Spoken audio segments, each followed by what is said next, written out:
예, 안녕하세요. 2023년 8월 18일, 지금 6시 29분입니다. 예, 모니터가 지금 이제 하나 더 설치가 됐고, 그동안 녹음을 많이 안 했죠. 예, 많이 안 했고, 열심히도 안 했고, 도대체 몇 년 만에, 아니, 간혹 뭐 이렇게 하긴 했었는데, 예전보다 많이 늦어졌어요. 예전보다 많이 늦어졌고, 뭐, 요즘은 또 시골에서 일 좀, 예, 부모님 일 좀 도와주다 보니까 또 그거에 또 재미를 붙였다기보다도 아 아무튼 뭐 저, 제가 그렇게 그러니까 구독자가 굉장히 많았던 인물은 아니었기 때문에 뭐 기억하는 분들만 기억을 하고 계실 겁니다. 어, 오늘은 아마 녹음을 좀 많이 할 것 같아요. 많이 할 것 같은데 그 지금 저기 뭐야 그동안 뭐 이게 장비나 뭐나 이런 게 거의 유튜브 처음 할 때 장만했었던 장비들이 많아가지고 한 10년 되다 보니까 다 작동들이 안 돼요. 뭐 컴퓨터도 지금 뭐 억지로 다시 고치고 마이크도 속썩이고 뭐 프린터기 그래서 한 달 전쯤인가 그때 진짜 마음 먹고 뭔가 좀 해보려고 했는데 모니터가 또 고장이 나가지고 사람이 이렇게 뭔가 하려고 하다 맥이 탁 빠지잖아요. 그래서 못했습니다. 하여튼 지금 오늘 주제는 그 증여세 관련해서 좀 안내를 해드리도록 하겠습니다. 뭐 증여세 낼 경우가 많지 않은데 점점 대상자가 늘어나고 있죠. 그 이유는 뭐 증여세 기준이 굉장히 오래된 걸로 제가 알고 있어요. 그리고 또 중간에 IMF 이후인가 50억인가 해서 30억으로 줄었죠 아마. 그 이제 최고 세율이 적용되는. 근데 이제 제가 뭐 증여세 관련해서 뭐 세무사도 아니고 뭐 전문적인 뭐 정보를 갖다가 이야기하는 것은 큰 의미는 없다라고 보고 그래서 뭐 요즘 인터넷에 들어가면 다 나와 있으니까 다 나와 있으니까 근데 이제 핵심은 뭐 우리가 지금 연예인들 건물 사는 거에 대해서 이제 사람들이 많이들 부러워하는데 특히 지방 사람들이 서울에 있는 사람들이 갖고 있는 그 뭐 건물 얼마짜리 샀다, 아파트 얼마다, 뭐 이렇게 많이들 부러워하시고 또 그것이 많이 올랐다, 많이들 부러워하시는데 그렇게 부러워하지 않으셔도 돼요. 왜 그러냐면 이 세금료율이 기준이 안 바뀌어가지고 제가 이게 지금 사실 이제 그런 것도 있었어요. 제가 그 매일 거의 그 유튜브 방송을 올리다가 뭐 그 당시만 해도 뭐 유튜브가 이렇게 활성화되기 전이니까 이제 그렇게 회의를 느꼈던 게 뭐냐면 같은 얘기를 계속 반복하는 거예요. 반복. 특히 아파트 값 가지고 아주 재미가 없더라고요. 그러니까 화자인 제가 그러니까 말하는 사람이 재미가 없으니까. 근데 주변에서는 또 그렇게 반복해도 기억을 듣는 사람들은 또 다 듣는 것도 아니고 기억을 못 한다라고 하니 열심히 좀 반복 좀 해둘라 뭐 이런 얘기를 또 하시는 분도 있었는데 지금 갑자기 이렇게 녹음하는 이유도 목적성도 분명히 있어요. 목적성도 분명히 있고, 뭐, 안티라기보다도 모르겠어요. 글쎄요, 뭐, 이렇게 댓글을 거는 분들이 있는데, 조만간에 댓글은 다 풀어놓을 거예요. 이제 지금 벌 수 있게. 얼마든지. 댓글 창을 개방을 시킬 겁니다. 그리고서, 어, 저거 하면 되죠, 뭐. 요즘은 그 명예훼손이나 뭐 이런 식으로 고발해가지고 그 수입이 더 낫다고 하더라고요. 참 사회가 좀 어이가 없는데 어찌됐든 이제 뭐 증여세 이야기로 했으니까 증여세 이야기 핵심만 그러니까 핵심이라기보다도 제가 하고 싶은 이야기만 하도록 하겠습니다. 그 세금이라는 거 특히 이제 뭐 우리 보면은 글쎄요 서민이라는 단어 가지고 마치 이 나라 대한민국의 중심이 서민이 대한민국의 중심인 것 마냥 모든 정책이 서민 서민이란 말이라기보다도 뭐 가난한 자들을 위해서 이루어져야만이 되는 것 마냥 그렇게 이제 뭐 댓글이라든지 뭐 사회의 공정성을 이야기하는 분들이 있는데 불평등을 이야기하는 분들이 있는데 어, 우리 사회는 가난한 분들이 리드하는 게 아니에요. 그죠? 세금을 내는 분들에 의해서 우리 국가 시스템이 돌아갑니다. 예. 그래서 뭐 세금 내는 거 가지고 너무들 보면은 좀 상식 이하의 수준 떨어지는 소리를 하시는 분들이 있어요. 예, 그런 분들은 굳이 뭐, 그뭐 자격지심에서 오는 행동이니까. 자, 지금 화면에 세금 요율에 대해서 제가 지금 띄워놨고, 지금 현재 페이지는 국세청 홈페이지인데, 여기서 여러분들이 의외로 생각을 못하고 있는 부분이 있어요. 세율이 30억 초과가 되면, 그죠? 증여되는 금액이 30억 초과가 되면 50%입니다. 50%. 그럼 30억에서 30억을 증여한다 라고 하면 15억을 내느냐, 뭐 이제 밑에 공제라고 해서 4억 6천만 원이라고 되어 있는데, 이 공제라기보다도 계산하기 편하게 1억까지는 10%, 뭐 5억까지는 20% 이렇게 이렇게 하다 보니까 39억 얼마까지 이제 요 요율대로 이렇게 계산을 해보면 4억 6천이 나오니까 50%를 적용하면 30억이니까 15억을 세금을 내야 되는데 15억에서 4억 6천만 원을 뺀다. 뭐 그렇게 얘기하시면 한 11억이죠. 11억이 좀 안 돼. 11억이 넘네. 10억 4천만 원 정도 되겠습니다. 세금만 10억 4천만 원. 30억짜리 건물에 10억 4천만 원. 30억짜리 건물이면 그 우리가 진짜 월세가 잘 나온다라고 그러면 5%가 안 나오죠. 건물 5% 나오는 거는 없다고 보셔야 돼요. 저는 뭐 또 어쩌고저쩌고 우기는 분들이 있는데 그 자꾸 비하인드 스토리 감추고서 이렇게 이야기하지 마세요. 그 5%라고 봅시다. 5%라고 보면 1년에 얼마예요? 그 한 1억 1,500만 원 정도의 수입이죠. 아니다. 1억 5천이구나. 그죠? 1년에 1억 5천 정도의 수입인데 거기에 근데 뭐 소득이니까 임대소득세 내고 뭐하고 뭐 할 때 다 좋게 칩시다. 그러면 1억 5천씩, 그죠? 1억 5천씩 내가 적어도 한 8년에서 9년 정도 임대비를 잘 받고 넘겨줘야, 그죠? 넘겨줘야 재산세 내면 끝이에요. 재산세 내면. 그러면 실질적으로 내가 자녀한테 넘겨줄 때, 뭐 배우자는 같이 가니까, 그 배우자한테 넘겨준다 이렇게 생각하기 좀 어렵다라고 보고. 그러면 한 20년, 적어도 월세 임대 수입이 안정적으로 20년 정도 5%씩 들어오고, 뭐 이렇게 해야만이 자녀들한테 넘어갈 때, 그죠? 자녀들한테 넘어갈 때 조금이라도 내가 먹고 쓰고 또 이렇게 하여튼 될 수 있는 금액이 돼요. 나머지는 정부가 다 가져가는데, 또 이렇게 이야기하면 뭐 그 사이에 건물값이 오른다라고 이렇게 이야기하는 분들이 있는데, 여러분들 상가 건물은 쉽게 오르지 않아요. 인플레이션 범위 내에 쉽게 오르지 않고요. 그리고 이게 저하고 만난 지 10년이 넘은 분들은 기억하시겠지만 뭐 이딴 얘기를 하는 사람이 없는데 명확하게 기억을 하셔야 될 게 뭐냐면, 우리가 그러니까 임대 수입이 높다라는 거, 임대료가 높다라는 것은 유통기한이 짧다라는 거예요. 그러니까 사용기한이 짧다라는 거예요. 사용기한이 짧기 때문에 임대료 높은 거예요. 그러니까 보관기간이 긴 물건은, 우리가 일반 상품도 보관기간이 긴 것은 유통마진을 그렇게 많이 좀 더 줄일 수 있는 폭이 생기는 거예요. 그렇지만 보관기한이 짧을수록, 그죠? 유통마진이 중요하죠. 우리가 특히 무슨 뭐 신선식품 같은 경우 굉장히 중요하죠. 가격이 갑자기 보관기간에 임박하면 뚝 떨어지죠. 우유 같은 거. 상가하고 주택하고 대지하고 일반 토지하고 이 세 개를 임대를 한다라고 했을 때 명확한 것은 뭐냐면, 그죠? 그 주변의 그 선호도, 유통기한이라고 할 수 있겠죠. 유통기한이 짧은 거, 그러니까 지금은 인기가 있는데 이 인기가 오래 갈 수 없는 물건일수록 임대료가 비싸요. 그러니까 상가 건물이 임대료가 비쌀 수밖에 없고 주택은 임대료가 쌀 수밖에 없는 거예요. 그래서 주택 같은 경우가 그 상가보다 임대료를 많이 받을 수가 없는 거예요.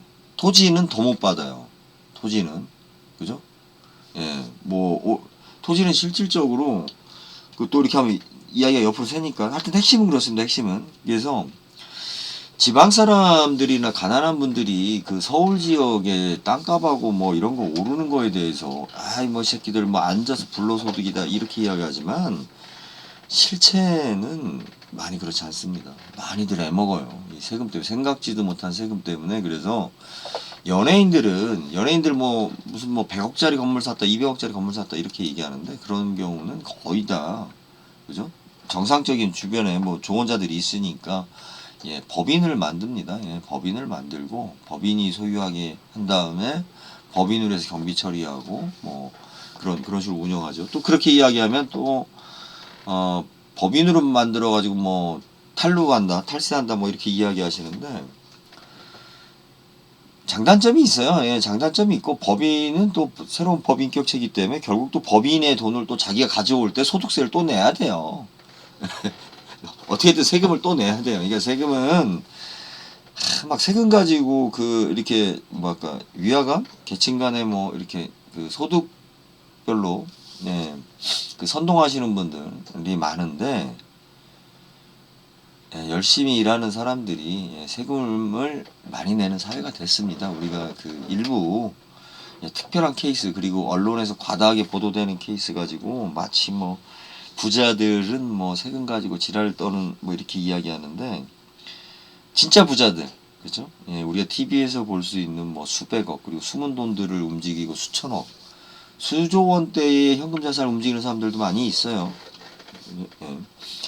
우리나라 경제 규모가 그렇게 커졌기 때문에 예, 그런 사람들이 저기지 그 이렇게 100억 이하 때 예, 100억 이하는 글쎄요 그냥 작은 부자 예, 작은 부자 되게 보면 100억 이하 때의 자산을 이루신 분들은 거의 뭐 자수성가한 경우가 많아요. 굉장히 열심히 일해서 그 남들 놀 때 일하고 뭐 이렇게 해서 한 사람들이지 무슨 뭐 탈세와 불법을 저질러 가지고 뭐 이렇게 몇십억 이렇게 벌었다 예, 이렇게 생각하고 막 공격하는 분들이 있는데 건물주가 뭐 어떠저고 대부분 건물주들은 상황보다 심각합니다. 그러니까는 그 본인들 생각에서는 상가 건물이나 뭐나 이런 거 샀을 때 지속적으로 월세도 받아먹고 가격도 상승할 것이다 이렇게들 많이 생각을 하시고 예, 사는데 제가 분명히 말씀드리지만 상가 건물은 유통기한이 굉장히 짧아요. 상권이 형성되는 기한이 굉장히 짧기 때문에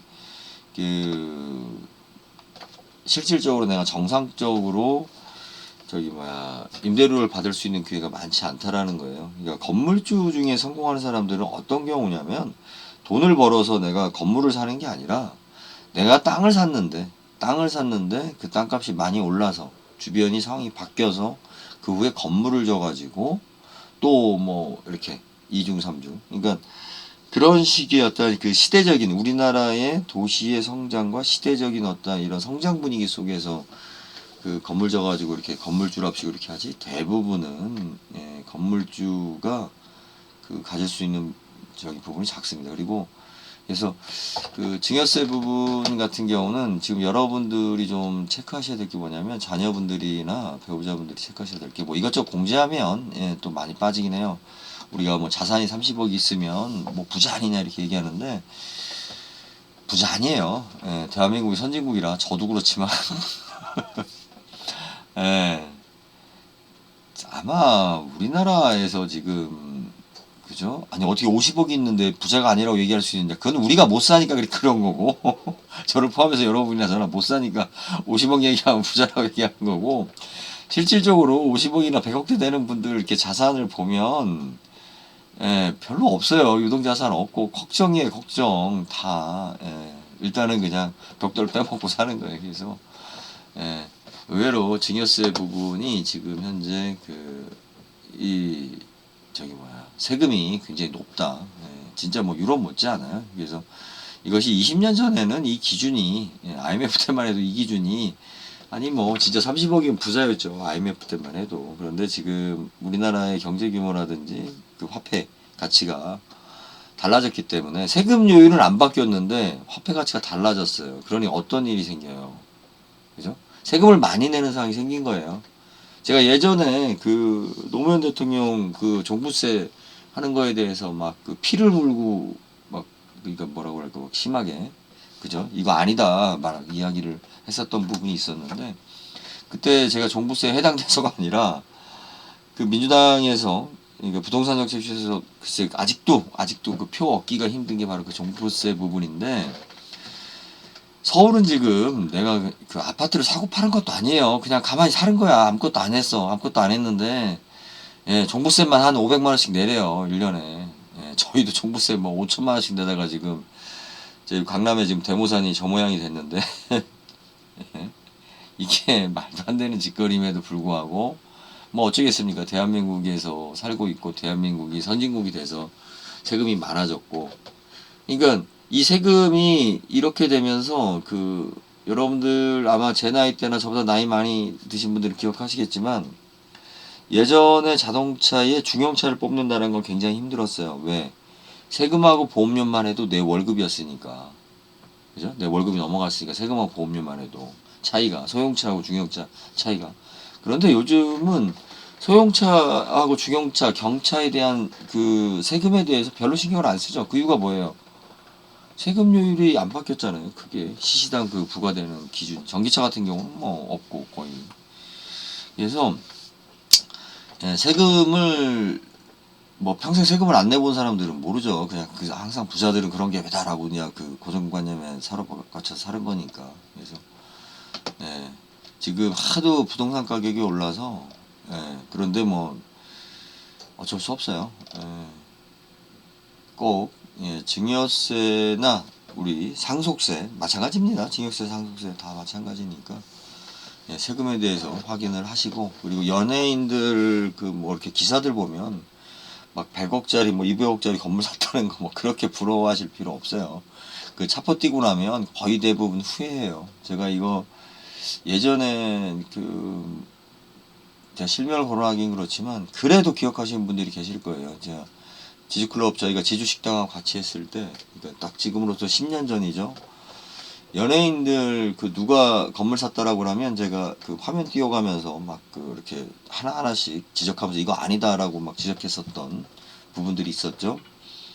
이제 시간이 지나서 그분들이 인터뷰할 때 보면 그 실체가 나왔죠. 그런데 그 당시에는 제가 질투심에 뭐 이렇게 하는 것 마냥, 예, 다 큰 틀에서 갑니다. 큰 틀에서.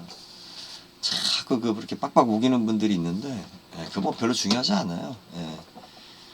본인이 우긴다고 해서 다른 사람을 설득시킬 수는 없는 거고, 뭐 설득은 그러니까 스스로의 합리화죠. 자기 합리화, 자기 합리화. 그 이제 지금 대표적인 게 어제 그렇게 많이 쏟아지더라고요. 저기 그 아파트 값이 뭐 어제 뭐 분양이 잘 됐니 올랐니 어쩌니 막 이런 얘기 하는데, 그 유튜브 지금 부동산 유튜브 잘 나가는 유튜브 있는데 그 제가 지금 예, 그 유튜브 보니까 요즘 잘 소개하더라고요. 그 진짜 돈을 많이 들여서 현장 가서 인터뷰도 하고 마치 무슨 뭐 우리 탐사보도 하듯이, 예, 방송국 출신들이라 그런지 예, 잘 만들었더라고요. 뭐 저는 뭐 그런 여건이 안 되니까 제가 지금 이만큼 시간 내서 화면에서 올리는 것만도 저는 굉장히 큰 겁니다.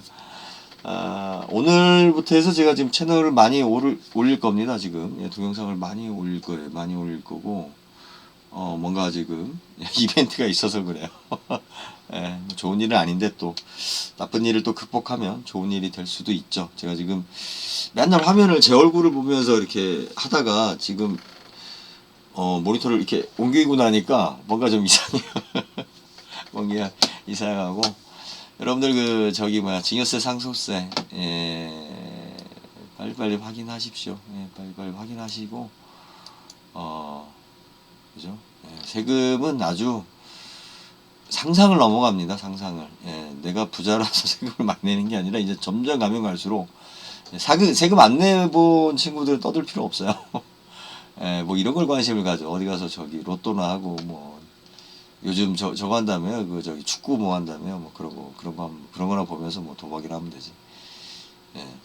그 전산화됐기 때문에 예전에는 대충 넘어가던 것도 지금은 모든 돈 흐름이 전산화됐습니다. 이제 뭐 어쩌면 미국보다 더 할 수도 있어요. 지금 현재 우리나라 사정이. 그런 걸 생각할 때, 예, 10년이라는 시간, 예, 제가 유튜브 처음 했었던 것도 이제 10년이 넘었는데, 그 10년이라는 시간이 이렇게 돼버렸네요. 진짜 10년 만에 지금 다시 돌이켜보면 당시에 제가 굉장히 많이 강조했었던 것 중에 하나가 그 당시만 해도 10년 전만 해도 세금이 이렇게 크게 와닿는다라고 아마 많이들 못 느끼셨을 거예요.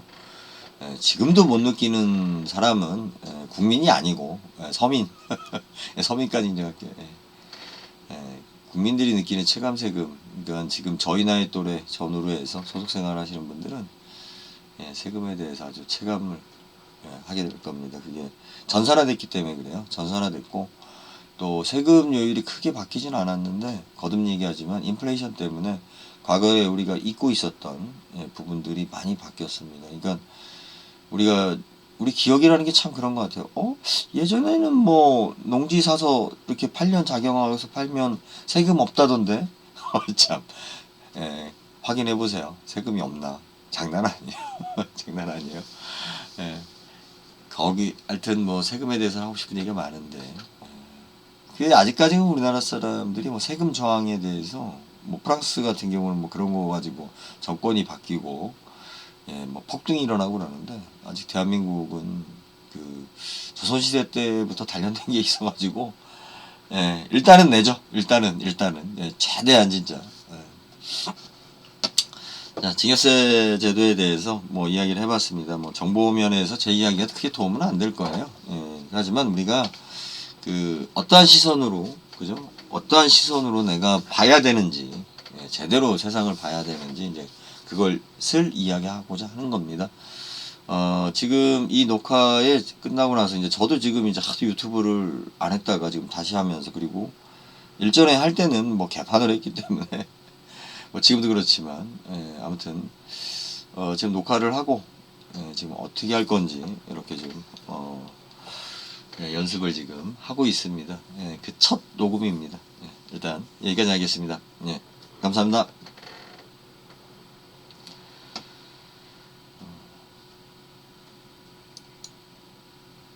아휴, 너무 빨리 사라지는구나. 서서히 사라지고 그래야지. 그죠? 지속시간. 응?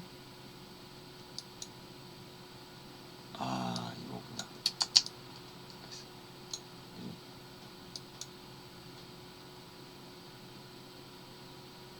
서서히 사라지기. 이렇게 서서히 사라지.